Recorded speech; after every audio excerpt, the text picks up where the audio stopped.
आज की इस वीडियो में हम अपने लेसन 14 है और 14 है मतलब गणितीय कथनों की जांच कर रहे हैं। मतलब लेसन का नाम ही है और इसमें बहुत सारी चीज़ें सीखने को मिलते हैं। जो गणितीय कथन होते हैं ना, छोटे छोटे हमें ये सिद्ध नहीं करना है, जांचना है और सही या गलत है उसको बताना होता है। तो बहुत सारी चीज़ें इस लेसन में अगर गणित पे इंटरेस्ट रखते हो तो सीखने को मिलता है। प्रश्नावली एक के क्वेश्चन को हल कर रहे हैं, ठीक है।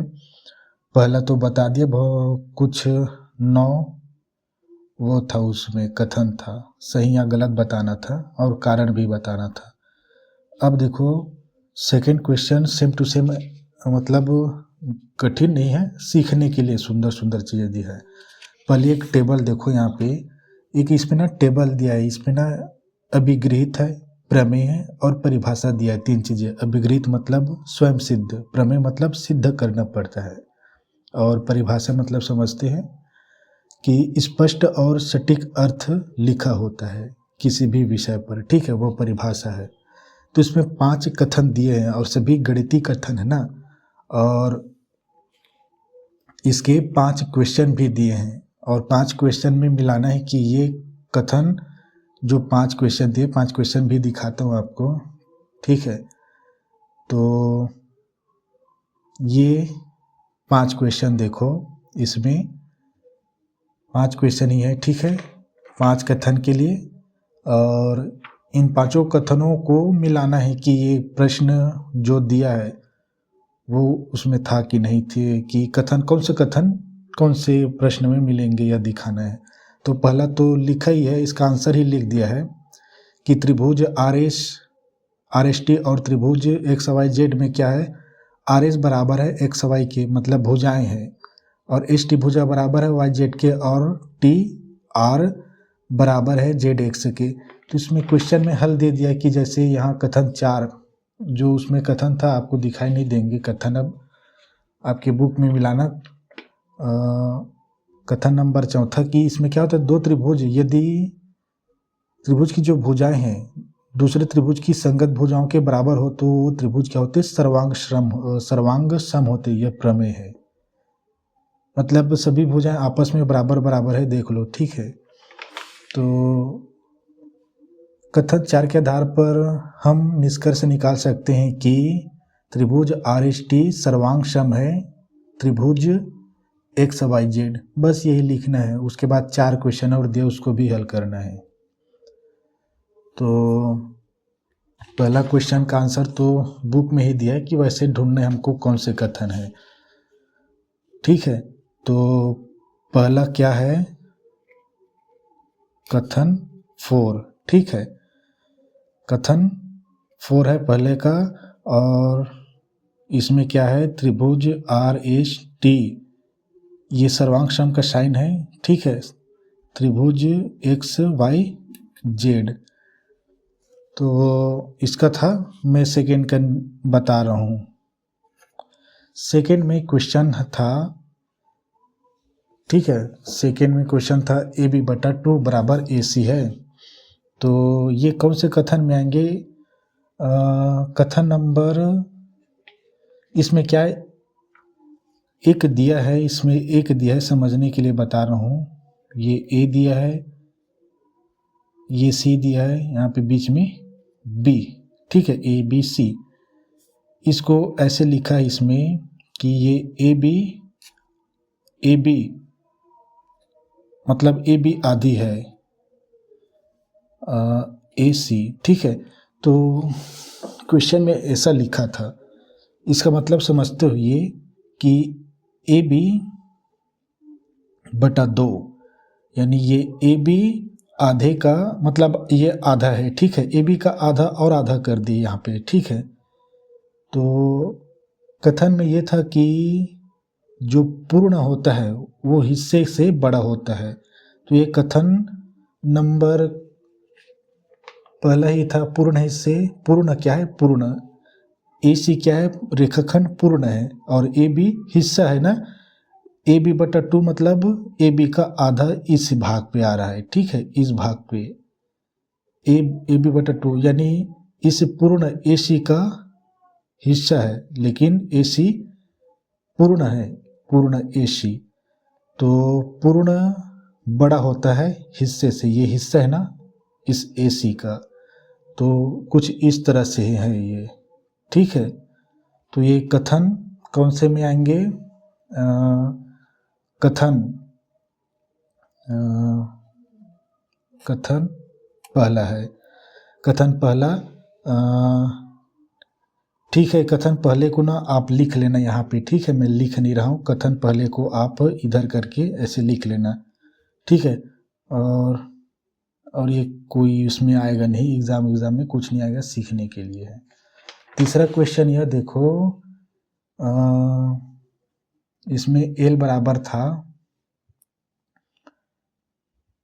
हल लिख रहा हूँ, ठीक है। इसमें L बराबर था K+5 बराबर 2 और 2m बराबर था K+5, तो जहाँ K, L और M ये सदस्य है रियल नंबर का, R मतलब रियल नंबर, ठीक है, मतलब वास्तविक संख्या।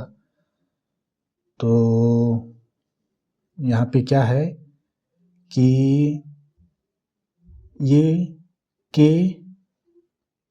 यहाँ पे दो चीज़ दिया है, दिखाता हूँ मैं आपको। दिया है क्या? L बराबर K+5 बटा 2, और दिया है इसको ऐसे करके नीचे आप लिखना 2m बराबर दिया है K+5, तो हम इसको K+5 के स्थान पे 2m रख देते हैं, ठीक है ना। 2m बराबर 2, इसका मतलब ये हुआ कि ये 2m ये आगे और हल होगा, ये आगे और हल होगा, 2 कट जाएगा इसका, ये 2 और ये 2 कट गया, तो L बराबर m हुआ। तो ये कथन कौन सा आएगा? कथन कौन सा आएगा? अगर दो, इसको बहुत बताते आते हो कि इसमें क्या होता है कि कोई दो, मतलब दो चीज़ें बराबर है किसी तीसरे के, तो वह तीसरा भी जो दो पहले से दो दिए रहते हैं उनके भी बराबर में होते हैं। तो ये कथन कहाँ पर है? ये कौन सा है? हाँ, कथन नंबर 5वां लिखा है। यदि कोई वस्तु, कथन नंबर 5वां है, कथन इधर लिख लेना, ठीक है, कथन लिखेंगे तभी होगा, और दिया रहेगा और कोई आएगा नहीं है। कथन में क्या होता है कि दो वस्तुएं क्रमशः तीसरी वस्तु के बराबर होती है, तो पहली दोनों वस्तुएं एक दूसरे के बराबर होती है, ये अभिगृहित है। देखो इसके बराबर में ये दिया है 2m, ठीक है, 2m के बराबर में K+5 के बराबर में 2m दिया है, ठीक है, दिया है, ये दिया है, तो इसके स्थान पे हम 2m रख दिए यहाँ पे। अब क्या है, +2 तो यहाँ पे कट गए, ठीक है, तो L बराबर m आया, तो L बराबर m हो सकता है या L बराबर ये पूरा है, ठीक है, ये पूरा है। यहाँ पे देखो L के बराबर में ये पूरा है, L के बराबर में केवल m है, तो ऐसा है। कथन नंबर 5 लिख लेना, इसमें कुछ सीखने को मिल सकता है कि अगर किसी के बराबर में है तो उसको रख सकते हैं। देखो यहाँ पे 2 है, ये तीसरी है, ठीक है, तो बस यही है, कुछ नहीं है। चौथा प्रश्न कौन सा है? चौथा प्रश्न में त्रिभुज दिया है ABCD DEF में, त्रिभुज DEF में क्या है? F में क्या है? इसकी भुजाएं दिया है, DF बराबर नहीं है किसके? EF के, इसके भी बराबर नहीं है FD, यानी ये क्या है? इसके 3 त्रिभुज भुजाएं हैं, बनाता हूं मैं ये भुजाएं, त्रिभुज DEF,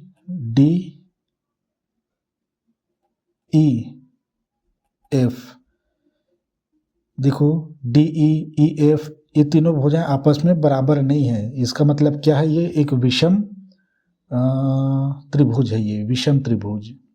तो कौन सा कथन है विषम त्रिभुज के लिए?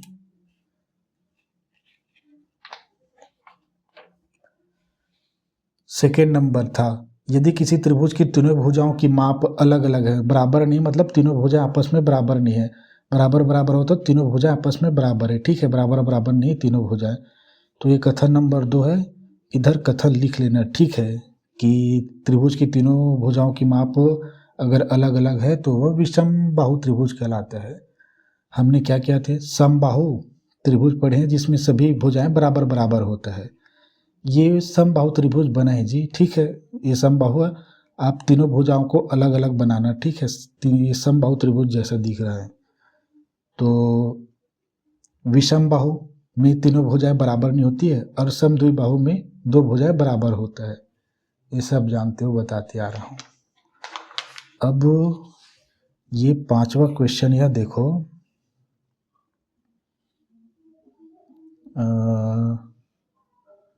5वां क्वेश्चन, 141 एक विषम पूर्णांक है। 141 एक विषम पूर्णांक है। कौन सा कथन है विषम पूर्णांक वाले के लिए?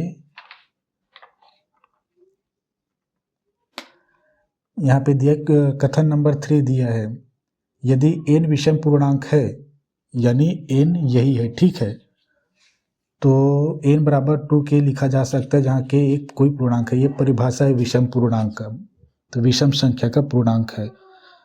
141 मान लो n है, ठीक है, और n बराबर होता है 2k + 1, ठीक है, n बराबर ये है, तो 2k में तोड़ना होगा हमको इसको, ठीक है।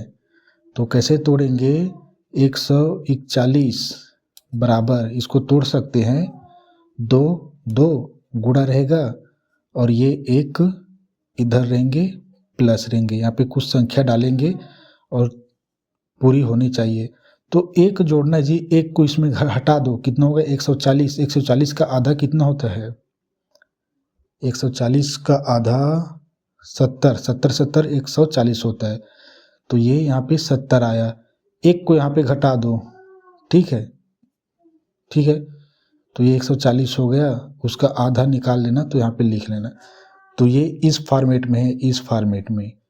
तो ये क्या है, विषम पूर्णांक है ये, क्योंकि लागू हो रहा है 2 70 दूनी 140 + 1, ये एक विषम है, ठीक है, एक है तो हम जान सकते हैं। तो ये कौन सा कथन है, कथन नंबर 3 है। कथन इधर लिख लेना, ठीक है, लिखने की जरूरत भी नहीं है, बस याद रखना कि क्या होता है, ठीक है, इसको बता चुका हूँ। अब इसका क्वेश्चन नंबर 3 में चलते हैं। हो सकता है ये आ सकता है तीसरा, चौथा और 5वां एग्जाम में, और पहला भी आ सकता है क्योंकि उसमें कुछ लॉजिक थे ना।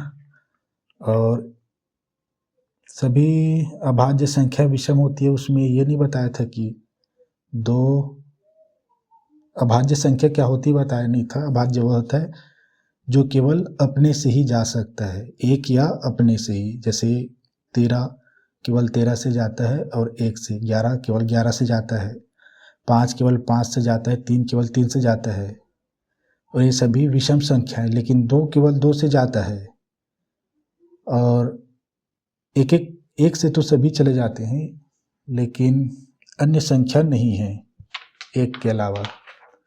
अभाज्य मतलब जो केवल अपने आप से जाते हैं। तो क्वेश्चन नंबर 3 यह देखो, इसमें सीखने को मिलेंगे, ठीक है।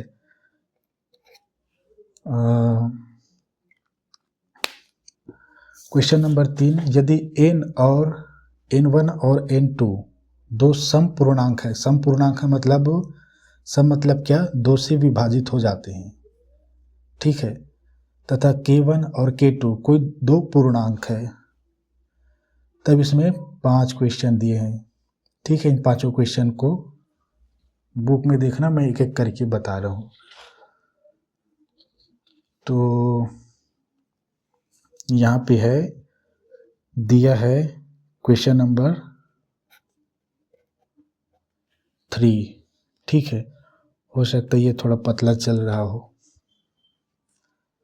दिया है, ठीक है। दिया क्या है, N1 और N2, N1 और N2 सम पूर्णांक है, अर्थात यह दोनों क्या है, 2 से विभाज्य है, यानी 2 से विभाजित हो सकते हैं। क्यों? क्योंकि सम है, सम 2 से विभाजित हो जाता है। एवं K1 व K2 क्या है, केवल पूर्णांक संख्या है। पूर्णांक मतलब पूर्ण अंक।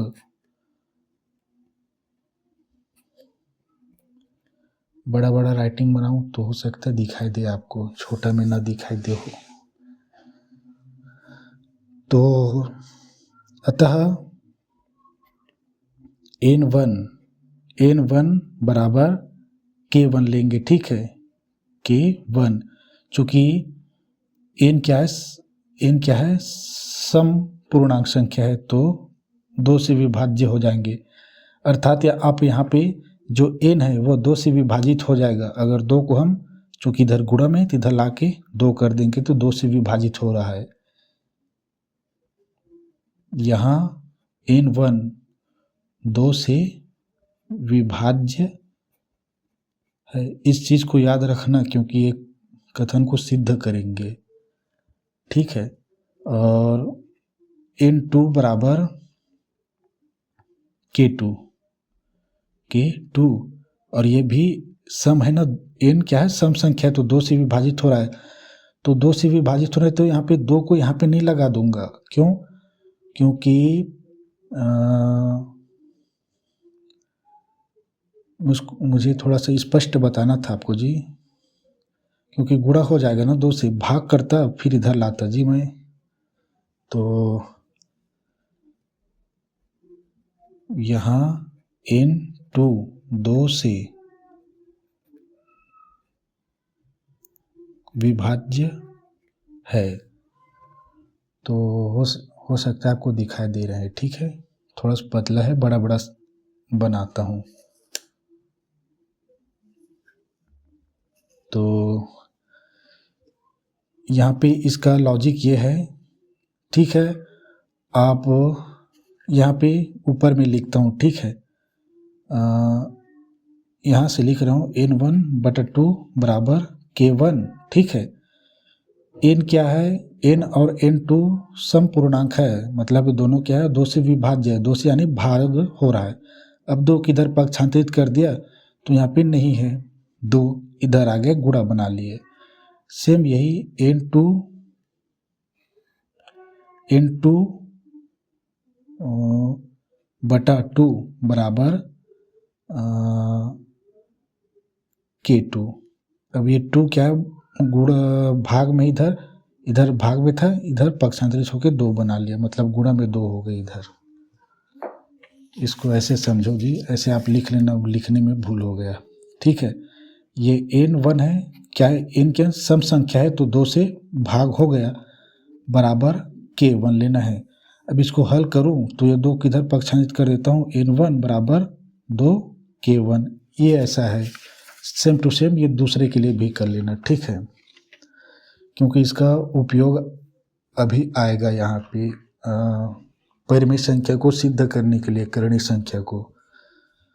तो यहाँ 2 चीज है, N1 बराबर 2K1 और N2 बराबर 2K2।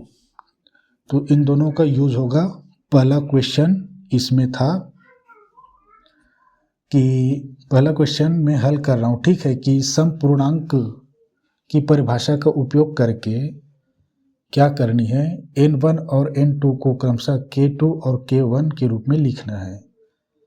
यानी जो ये लिखा हूं वही लिखने के लिए कह रहा है यहाँ पे। तो सम पूर्णांक समपूर्णांक की परिभाषा से क्या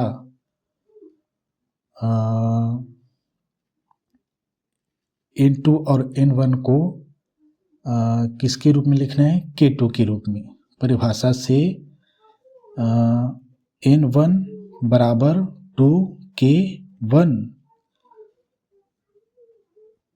और n2 बराबर इसके बराबर में है 2k2।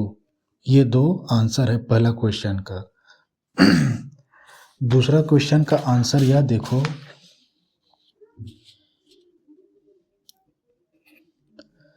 दूसरा क्वेश्चन का आंसर यह देखो, गुणा n1 n2 को k2 के रूप में लिखना है।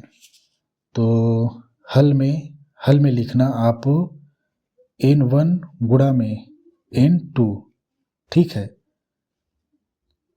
ये।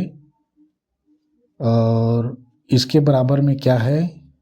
n1 के बराबर में है 2k1 गुणा n2 के बराबर में है 2k2। तो हल लिखना, यहाँ पे हल लिखना, ये बस यही है और कुछ नहीं है।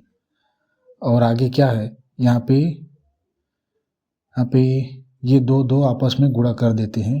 तो n1 गुणा में n2 बराबर, चूँकि ये के सभी आपस में गुणा में है ना, यहाँ पे सभी एक दूसरे के साथ गुणा में है, तो 2 और 2 को आपस में गुणा करा देता हूँ मैं, या ऐसे 4, इन दोनों का गुणा है, ठीक है। 2 दूनी 4 और ये गुणा में k1 गुणा में k2, और इसको आप ऐसे भी लिख सकते हो n1 गुणा में n2 बराबर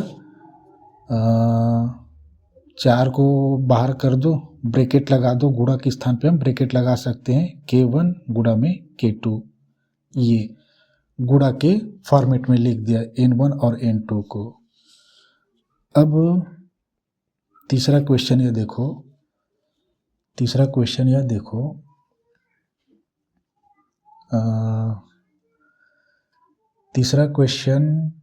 अब n1 प्लस n2 को k1 और k2 के रूप में लिखिए। यानी गुणा में, यहाँ पे गुणा था, गुणा के रूप में लिखना था, अब धन के रूप में लिखना कह रहा है। तो n1 प्लस n2 बराबर, n1 के बराबर में क्या था? 2k1 प्लस n2 के बराबर में 2 था, 2k2। यहाँ पे उभयनिष्ठ नहीं निकल सकता ना, क्योंकि गुणा है, ठीक है। यहाँ पे 2, यहाँ पर भी 2 उभयनिष्ठ 2 निकल आएगा। तो n1 प्लस n2 बराबर 2 को उभयनिष्ठ निकाल देते हैं, k1 प्लस k2। ये तीसरे का है, इसमें कुछ नहीं है, सीखने के लिए ऐसा ही समीकरण बनाने। चौथा यह देखो, n2 गुणा में n1 2 गुणा में n2 सम संख्या है या विषम संख्या? क्यों? यहाँ पे इसको बताना है ये सम संख्या है कि नहीं। n1 गुणा में n2 ये सम संख्या है या विषम संख्या? तो चूंकि गुणा फॉर्मेट में दिया है, जो ये किए थे ना सेकंड में, तो यहाँ पे 4 दिया है। देखो 4 क्या है? 2 से विभाजित हो जाएंगे, यानी ये सम संख्या है ये, ठीक है। एक बार चेक कर लेता हूँ इसका उत्तरमाला में क्या है। उत्तरमाला में चेक कर सकते हैं भाई, सम संख्या ही भाई, और क्या एक बार देख लेता हूँ फिर भी।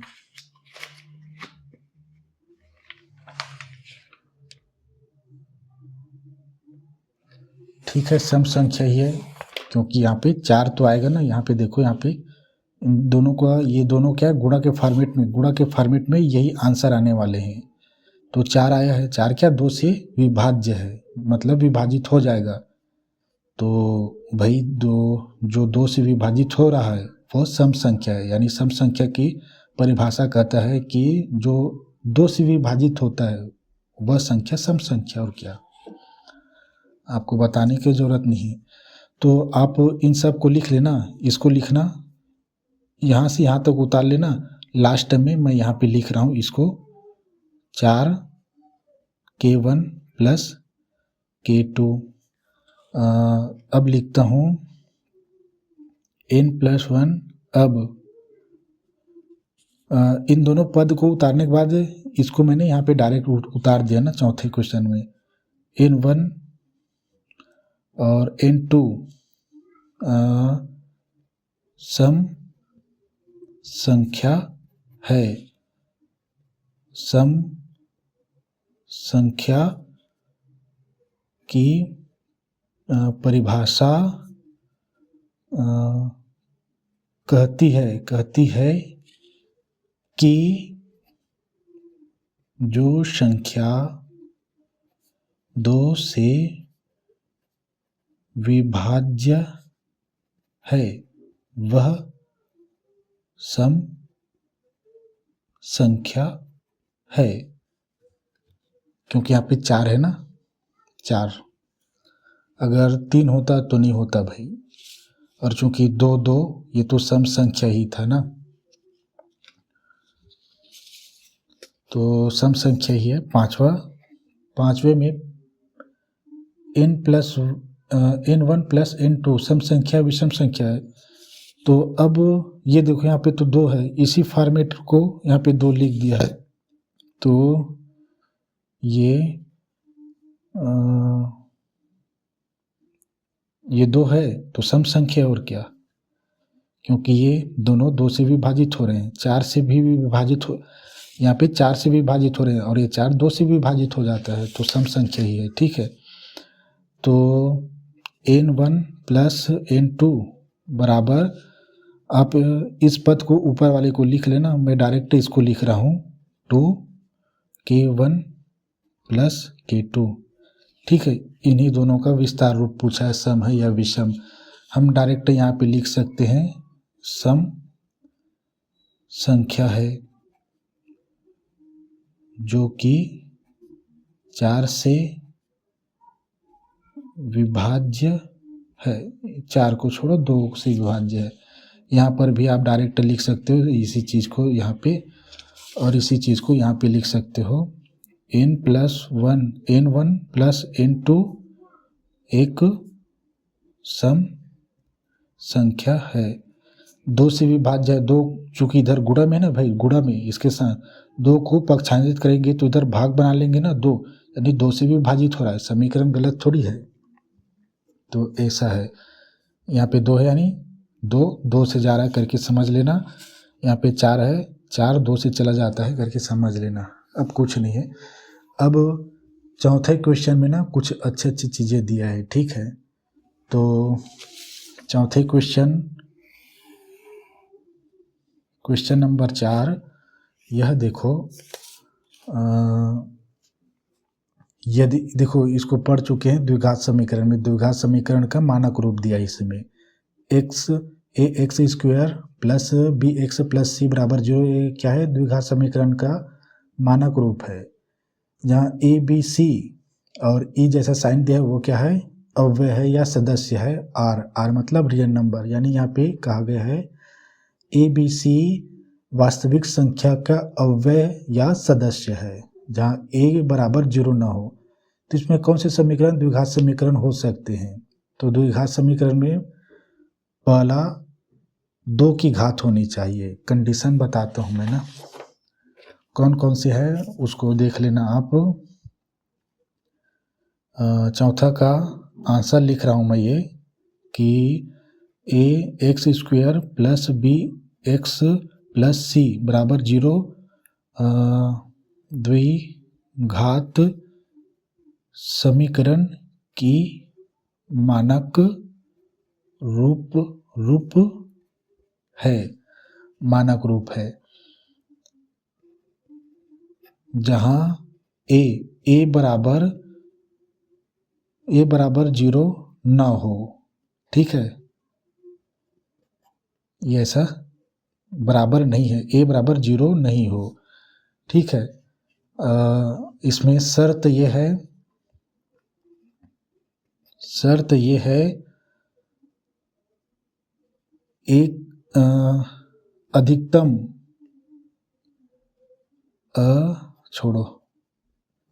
अधिकतम 2 घात होनी चाहिए, ठीक है।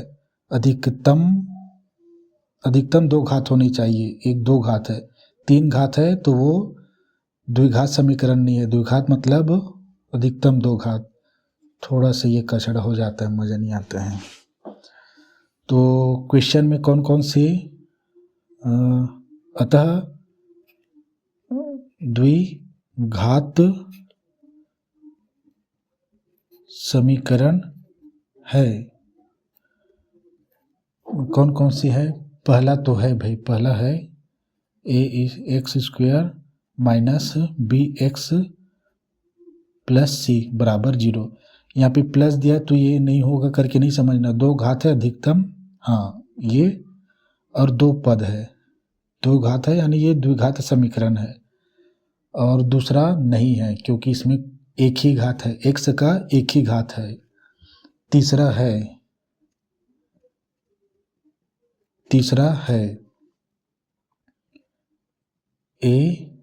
ax² प्लस c बराबर 0 दिया है, x का 2 घात है यानी तीसरा द्विघात समीकरण है।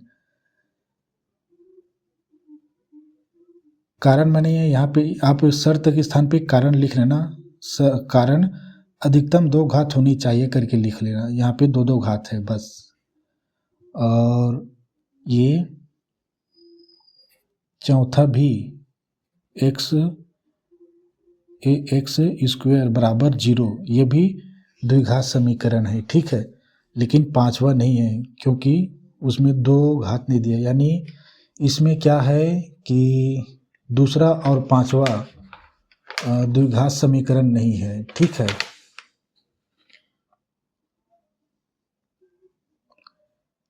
तो ठीक है, बस इतना ही है इसमें। और क्वेश्चन नंबर कौन सा, अब 5वें, इसमें एक चीज़ है कि परिमेय संख्या देखनी है हमको, इसमें परिमेय संख्या देखनी है।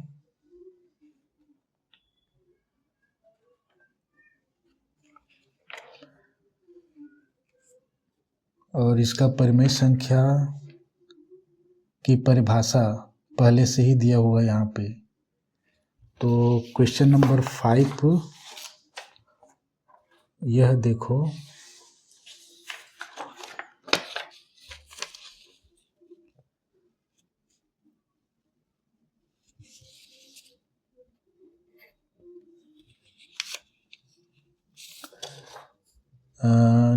नीचे परिमेय संख्या क्यों मतलब क्या है, कोशेंट रोटेशनल है ना, मतलब परिमेय संख्या, ठीक है। तो परिमेय संख्या की परिभाषा, और ये प्रश्न दिख रहे हैं, 5 प्रश्न हैं और आपको एक एक करके बताता हूँ मैं। परिमेय संख्या इसको क्यों से प्रेजेंट करते हैं बता चुका हूँ पहले ही उसमें। क्यों बराबर होता है P/Q, जहाँ क्या होता है, ये क्यों के बराबर में 0 नहीं होनी चाहिए, ठीक है। और यहाँ पे ऐसे चीज़ लिखा है, देखो ये क्या है, सभी के लिए या प्रत्येक के लिए PQ ये सदस्य है, ये पूर्णांक है करके बताया यहाँ पे, ये पूर्णांक है। इसको कैसे पढ़ेंगे, PQI मतलब क्या, इंटीजर मतलब पूर्णांक, लिखा चुका हिंदी इंग्लिश में। तो ये PQ पूर्णांक का सदस्य है, इसका इस साइन का मतलब सदस्य लिखवाया था, PQ पूर्णांक का सदस्य है, ऐसे पढ़ना। यहाँ पे ऐसे m% जो भी ऐसे दिया है उसके बाद q बराबर 0 नहीं होना चाहिए। ठीक है, तो इसको पढ़ना बताया नहीं हूँ मैं अभी। ठीक है, ऐसे ही यहीं से सिखा दूंगा। पी क्यों पढ़ना, ठीक है, पी क्यों पहले पढ़ना, इसमें नहीं जाना, इसमें नहीं जाना। ये क्या सभी के लिए ऐसा लिख, इसको डालो या ना डालो एक ही बात है। ये पी क्यों पढ़ना, उसके बाद आई मतलब क्या, पूर्णांक संख्या। पी क्यों पूर्णांक, पी क्यों पूर्णांक संख्या का सदस्य, इसका अर्थ लिखा था का सदस्य या का अव्यय, अव्यय मतलब सदस्य। तो ऐसा है, पी क्यों पूर्णांक संख्या, पी क्यों पूर्णांक संख्या का सदस्य है, ऐसा पढ़ा जाता है इसको। एक बार और देखो, जो देखो पी क्यों, और ये क्या है, पूर्णांक संख्या। पी क्यों पूर्णांक संख्या, इसका मतलब है का सदस्य, का सदस्य, बस कुछ नहीं है। तो इसमें पहला क्वेश्चन दिया था कि परिमेय संख्या की परिभाषा शब्दों में लिखिए, कहा है। परिभाषा इसका मैं लिखा चुका हूँ, ठीक है, इसका शब्दों में लिखे करके इसका परिभाषा लिखवा चुका हूँ कि किसी परिमेय संख्या वह होता है जिसमें q बराबर p बटा q हो, जहाँ q बराबर 0 ना हो करके लिखवा चुका हूँ। ठीक है, इसका लिखवा चुका हूँ, ये कंप्लीट है। दूसरा यह देखो, यानी दूसरा क्वेश्चन, क्या इसमें 6/0 परिमेय संख्या है? 6/0 परिमेय संख्या, परिमेय संख्या नहीं है, ये आंसर है। क्यों? क्योंकि क्यों यानी हर, ये हर है ना, हर बराबर 0 नहीं होना चाहिए, यहाँ पे 0 है, तो ये परिमेय संख्या नहीं है। तो अब तीसरा यह देखो क्या निकलता है। क्वेश्चन में था तीसरा था, क्या था, क्या 81/1 परिमेय संख्या है? परिभाषा के आधार पे कारण बताइए। तो हाँ, 81/1 मैंने परिमेय संख्या में 3 को 3/1 लिख सकते हैं, क्योंकि हर में 1 लिखने से इसकी वैल्यू कम नहीं हो गई है, मतलब डिफरेंस या अलग अलग नहीं होता है। तो यह देखो, तो 81/1 परिमेय संख्या है, क्योंकि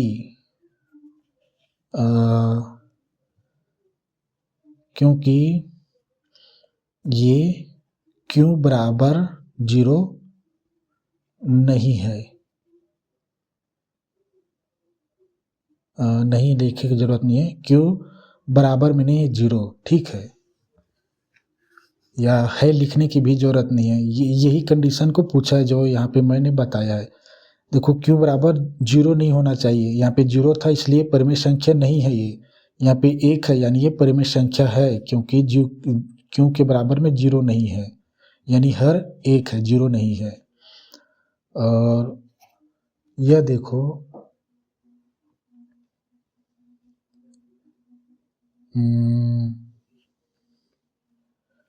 यहाँ पे लिखा है क्वेश्चन में, यदि b+9/a-5 एक परिमेय व्यंजक है। ठीक है, व्यंजक मतलब क्या, जिसमें ये आ जाए, बीजीय शब्द आ जाए, जैसे x y z a b c d संख्या के साथ, तो वो व्यंजक कहलाने लगता है।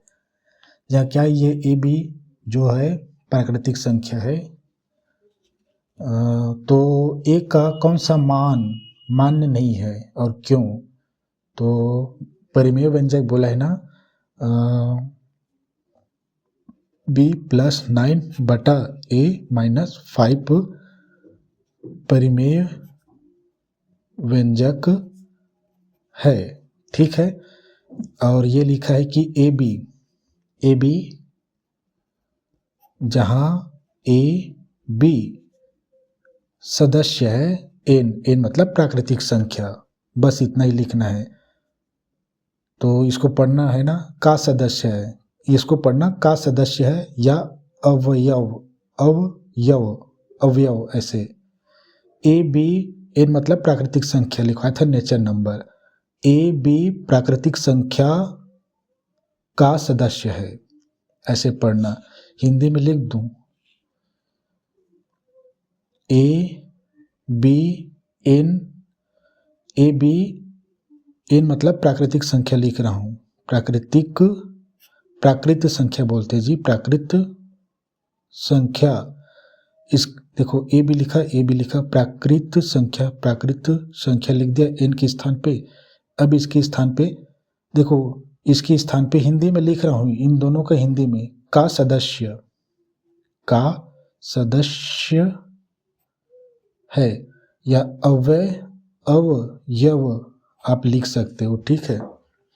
और बुक में अवयव दिया है तो अवयव लिखना, लेकिन ये सदस्य शब्द आपके जानकारी के लिए था। अव्यय या सदस्य एक ही बात है, अव्यय लिखो या सदस्य। ये जाए संस्कृत में हो गया ना, ये भी संस्कृत ही शब्द है लगभग थोड़ा सा। तो इसमें पूछा है कि ए का मान कौन सा मान्य नहीं है, तो सिंपल सा हमें देखना है कि अगर ए का मान कौन सी संख्या रखें जिससे ये 0 हो जाए, जो अमान्य हो जाए, ये कि ये परिमेय संख्या नहीं है। तो सिंपल सा ए का मान अगर हम ए बराबर 5 लें तब b प्लस 9 बटा ए बराबर में 5 प्लस 5 बराबर b प्लस 9 बराबर, अरे ये माइनस है ना भाई, माइनस माइनस प्लस है, ये माइनस है तो 0 हो गए, अर्थात यह परिमेय व्यंजक नहीं है, क्योंकि क्यों बराबर 0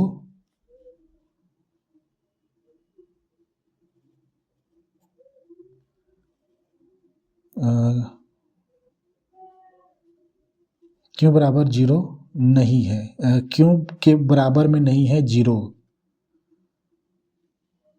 नहीं है, ठीक है।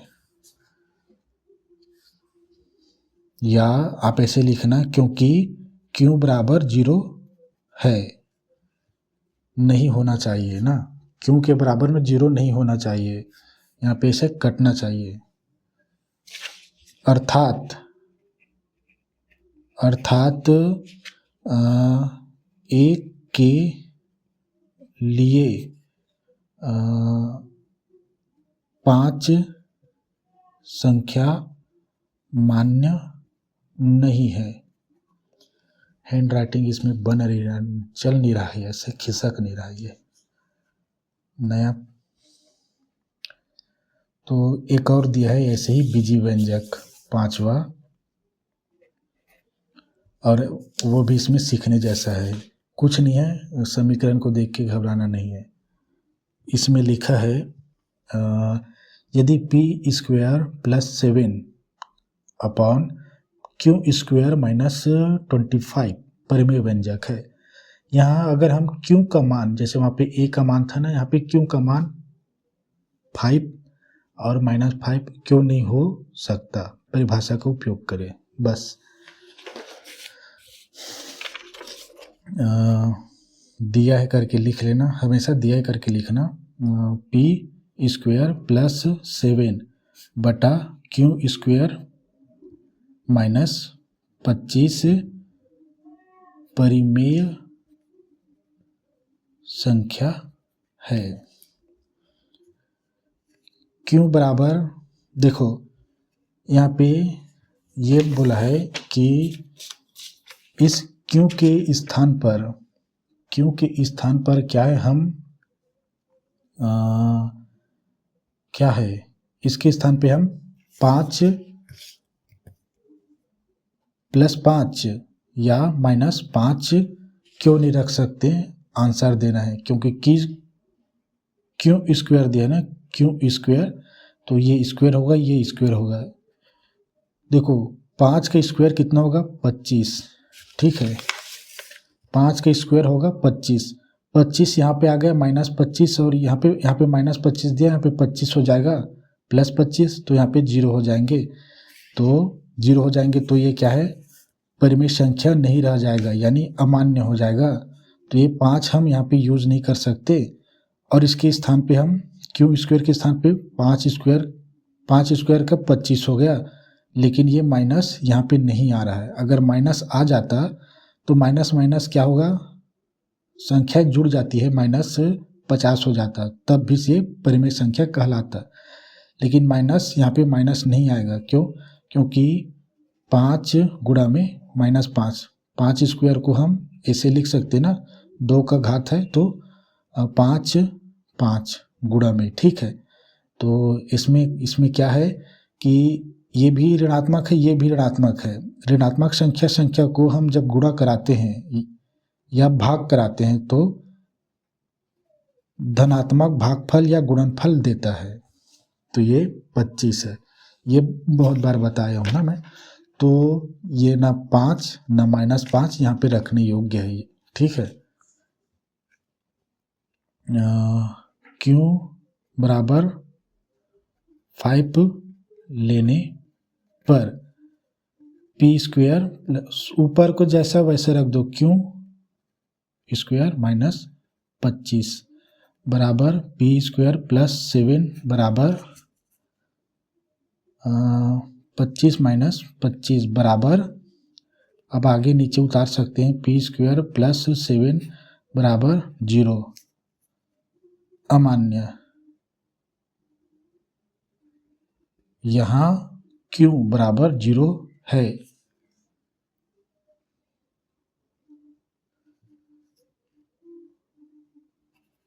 इसको छोड़ो, ये 0 है ना। अब क्यों बराबर -5 लेने पर, बस जैसा वैसा करता हूँ मैं, पी स्क्वायर +7 और -5 स्क्वायर -25 बराबर, आप नीचे लिखना पी स्क्वायर +7 और -5 के 25 आएगा, धनात्मक आएगा ना, ऋणात्मक नहीं आएगा। ये 25 बराबर पी स्क्वायर +7 और ये 0 माइनस प्लस है, ये प्लस है ये माइनस है, यहाँ पे प्लस है ना, ये माइनस है, माइनस प्लस 0 हो गए। अर्थात क्यों बराबर 5 बराबर -5, क्यों बराबर में 5 या क्यों बराबर में -5 लेने पर परिमेय व्यंजक नहीं रहा, क्योंकि क्यों बराबर पी क्यू में क्यों बराबर 0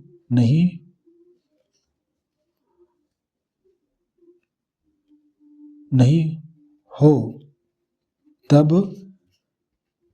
परिमेय व्यंजक होता है, ऐसा लिख लेना। इसका मतलब समझ रहे हो, यहाँ पे 0 अपनी भाषा में जो भी लिखना चाहो लिख सकते हो। तो क्वेश्चन नंबर 5 परिमेय संख्या के लिए आप यहाँ पर भी ऐसे ही लिख सकते हो, या अपनी परिभाषा में लिख सकते हो कि यहाँ हर 0 आ गया है करके, ठीक है। परिभाषा का उपयोग करके लिखा था, कुछ नहीं है ना, इसी आने वाला योग्यता रखता है। तो अब क्वेश्चन यह देखो कि प्रश्नावली 2 की तैयारी के लिए, ठीक है। अब इसमें यह देखो कि यदि त्रिभुज ABC समबाहु त्रिभुज है तो वह समबाहु मतलब तीनों भुजाएं बराबर बराबर, तो वह समद्विबाहु त्रिभुज भी है। कैसे बताता हूँ, ठीक है। ये कथन दिया है, ठीक है, कथन है ये, कथन है ये, कथन है। देखो मैं पहले समबाहु त्रिभुज बना रहा हूँ जिसकी तीनों भुजाएं आपस में बराबर है। ये तीनों भुजाएं आपस में बराबर है। ये क्या है, ए बी सी। इसको यहीं पे बताता हूँ ना जी।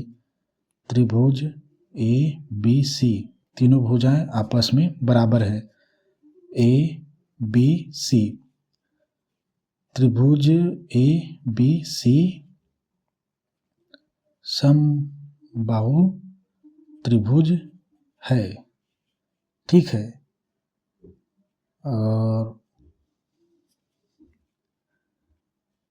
और यह समद्विबाहु त्रिभुज हो सकता है, भी है करके कथन में बताया है, क्योंकि तीसरी को छोड़ दे। एक त्रिभुज है जिसकी दो भुजाएं बराबर है, तो ये त्रिभुज ए बी सी समद्विबाहु त्रिभुज भी है। अगर तीसरी भुजा, तीनों में से एक भुजा को छोड़ दो तो दो भुजाएं तो फिर भी बराबर है ना भाई, तो ये त्रिभुज समबाहु त्रिभुज भी कहलाएगा और समद्विबाहु त्रिभुज भी कहलाएगा, ठीक है। तो मान लो ये ए है और ये बी है, इसको छोड़ो सी से यहाँ से, तो इसको हम अंतर्भाव का उपयोग बता रहा हूँ मैं। ये अंतर्भाव है, अंतर्भाव का उपयोग, क्योंकि बुक में है अंतर्भाव का उपयोग और टिल्डे का उपयोग। टिल्डे का साइन लिखाना नहीं बताया था वहाँ पे, क्योंकि बुक में बाद में आया है वो। तो ए त्रिभुज ए बी सी समबाहु त्रिभुज है। बी भी कहता है कि त्रिभुज ए बी सी समद्विबाहु त्रिभुज है। तो दोनों कथन ये सही है, ठीक है। तो हम अंतर्भाव का उपयोग करेंगे। अंतर्भाव मतलब संबंधी है, मतलब ए का संबंधी बी है, ठीक है। तो इसको ऐसे लिखेंगे, अतः ए अंतर्भाव है बी। हम इसको कैसे पढ़ते हैं, इसको पढ़ते हैं कैसे, यदि ए तो बी, इसको ऐसे पढ़ते हैं, ठीक है। यदि ए तो बी, यदि तो लिखने का क्वेश्चन है तो ये ए अंतर्भाव बी है। इसको ऐसे लिखेंगे, ए साइन को क्या कहते हैं, अंतर्भाव मतलब इंगित करता है, ए इंगित करता है बी को, या संबंधी है, ए का संबंधी है बी, ए का संबंधी है बी, ठीक है। इसको समझने के लिए लिखना, ए संबंधी है बी, नहीं, ए का संबंध, यहाँ पे ए का लिखना, ए का संबंधी है बी, ठीक है। ऐसा समझने के लिए, पढ़ने के लिए आपके कि ये क्या है, क्योंकि ये दोनों, पहला शुरुआत ए से ही क्यों किया हूँ, क्योंकि ये अगर ये उल्टा नहीं लिख सकते, बी अंतर्भाव ए नहीं लिख सकते, क्यों, क्योंकि बी कथन में क्या है कि समद्विबाहु त्रिभुज है, तो जरूरी नहीं, और समबाहु त्रिभुज कभी नहीं हो सकता है, ठीक है। तो ऐसा है, इसमें समझने की चीज़ें दिया है और कुछ नहीं दिया है। तो इसके एग्जाम्पल में मैं नहीं चलूँगा, बस इतना समझ लेना। और एक एग्जाम्पल और दिखा रहा हूँ, अगर समझ जाओ तो। अंतर्भाव का उपयोग है, ठीक है। देखो P क्या है, चतुर्भुज ए बी सी डी, यहाँ पे एक कथन है, P कथन है, ठीक है। अंतर्भाव दर्शाने के लिए दो ऐसे लिखना पड़ता है, इसलिए कथन है, एक आयत है। यहाँ पे मैंने कहा ना कि हम बी अंतर्भाव ए नहीं लिख सकते करके, अब यहाँ पे एक समझेंगे, अभी करके देखे में लिखा ये, और एक दिया है क्यों। क्यों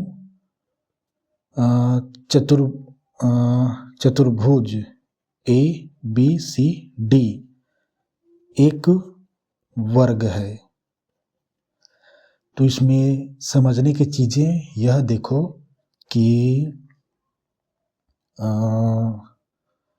समझने की चीज यह है कि इसमें देखो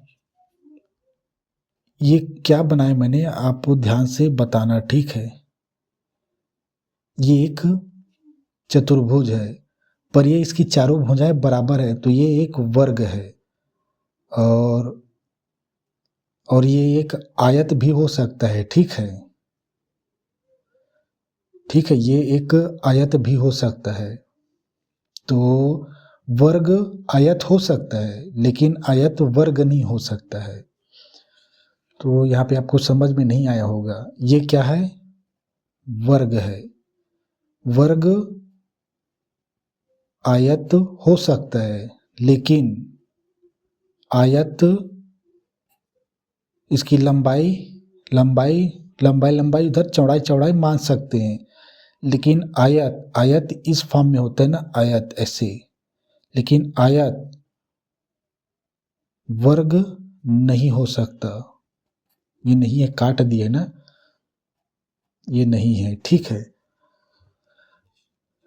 देखो वर्ग की चारों भुजाएं बराबर होती है, ठीक है, वर्ग ए बी सी डी, लेकिन आयत की चारों भुजाएं बराबर नहीं होता। इसमें हम लंबाई मान सकते हैं, इसको चौड़ाई मान सकते हैं आयत के लिए, लेकिन वर्ग के लिए केवल एक भुजा है, चार भुजाएं।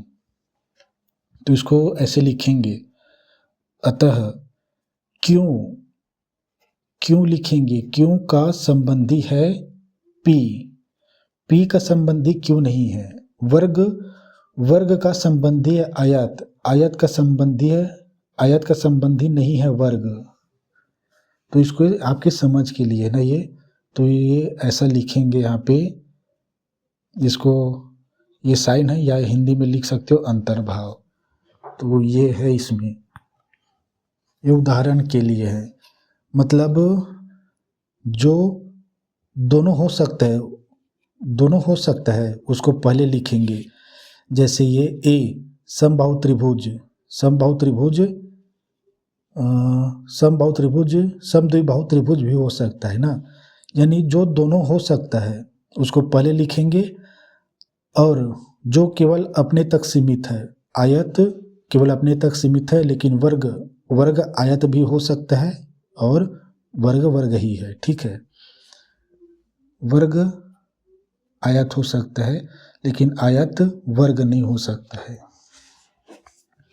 देखो ना, यहाँ पे एक कथन है, ये ए बी सी डी समबाहु त्रिभुज है, तो वह समद्विबाहु त्रिभुज भी हो सकता नहीं, होता है।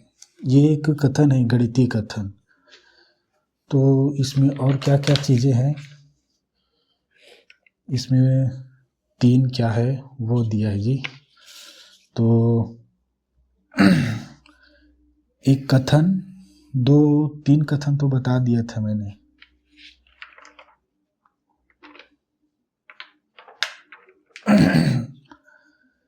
तो इसका यूज होगा ना क्वेश्चन नंबर प्रश्नावली 2 में। तो मैं एक कथन नंबर बुक में 3 दिया, ठीक है। इसमें क्या है, विषम संख्या का वर्ग विषम संख्या होती है, ठीक है। ये कथन है, इसको सिद्ध करना है, ठीक है। 3 कथन बस दिया है, और 5 मतलब 3, 4, 5, 1, 2 को छोड़ दिया, वो कुछ नहीं है, इसी के भांति है, इसी के भांति, ठीक है। ऐसे ही अंतर्भाव को बताया है। तो यहाँ से हमने सीख गया, वो तो छोटा छोटा कुछ दिया, उसमें कुछ नहीं है, उसको छोड़ दिया मैंने, ठीक है, उसमें कुछ नहीं है, कुछ ऐसा ही इन दोनों में सीखने को मिला है और इसी का सेम टू सेम उदाहरण दिया था और ये नहीं दिया था उस कथन में। वो कोई कथन नहीं, गणितीय प्रश्न है इसी की भांति लिख दिया कथन। ये कथन है भाई कि विषम संख्या का वर्ग विषम संख्या होता है। तो माना उपपत्ति होता है भाई, उपपत्ति माना n एक विषम संख्या है। सिद्ध कर रहा हूँ ना मैं, कथन है इसको इसलिए सिद्ध कर, उसमें कुछ सिद्ध करने की चीज़ें ही नहीं था। तो n बराबर क्या, विषम संख्या को क्या लिखते हैं 2k + 1 जोड़ देते हैं, ठीक है ना। ये 1 को नहीं लिखेंगे क्योंकि यहाँ पे केवल एक ही है, ठीक है। तो यहाँ पे 1 जुड़ गया है, ये क्या है सम है, सम में 1 जुड़ गया है तो ये विषम हो गया। वर्ग विषम संख्या होती है। विषम संख्या मैंने ले लिया, वर्ग कर देता हूँ दोनों पक्षों में, वर्ग करने पर दोनों पक्षों में वर्ग करने पर n का स्क्वायर लेता हूँ मैं, n का स्क्वायर बराबर 2k पूरे के स्क्वायर प्लस नहीं गलत कर रहा हूँ मैं, गलत है ये। n स्क्वायर बराबर पूरे का है ना 2k + 1 स्क्वायर है ये। अब ये फटाक से ये क्या है 2 का घात है यहाँ पे, एक का हमारा सर्वसमी का है ये a + b होल स्क्वायर। तो ये n स्क्वायर बराबर, इसको हल कर रहा हूँ, फिर ये हमारा ये सिद्ध हो जाएगा कि विषम संख्या का वर्ग, विषम संख्या का वर्ग क्या मतलब, मान लो 3 क्या है विषम संख्या, विषम संख्या का वर्ग जो भी इसका वर्ग आएगा वो भी विषम संख्या ही होनी चाहिए, यानी ये 9। तो देखो 3 विषम संख्या है और उसका वर्ग भी विषम संख्या ही है। कोई भी संख्या ले लो, जैसे कितना ले ले विषम संख्या, क्या 11 विषम संख्या, वर्ग करो तो 11 11 1 2 1, ये देखो विषम है, एक है तो ऐसा है ये। तो इसका हल निकाल देता हूँ फटाक से। तो इसको हम 2k + 1 गुणा में 2k + 1 ऐसे करके लिख सकते हैं, ठीक है।